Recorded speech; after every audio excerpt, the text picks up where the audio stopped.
what's up mga kabarangay? So, andito tayo ngayon sa kahabaan ng Palayan Road, ano? Palayan Piana Road.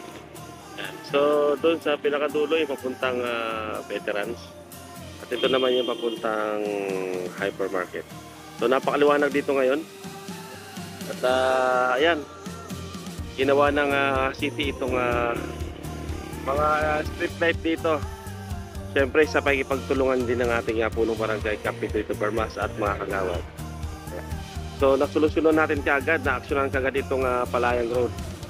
So, sa ating mga kabarangay dyan, wag na po kayo matakot dahil maliwalag na po dito sa kahabaan ng Piana Road.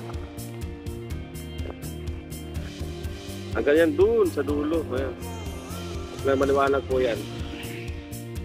At syempre, maraming salamat sa ating City Mayor, kay Ate Lani Cayetano, at sa ating Vice Mayor Arvin Alep, at Congressman Bami Zamora and City Councilor sa pakikipagtulungan ng ating punong barangay, Kap Pedrito Bermas at mga kagawad.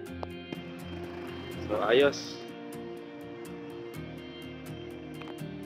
Good job.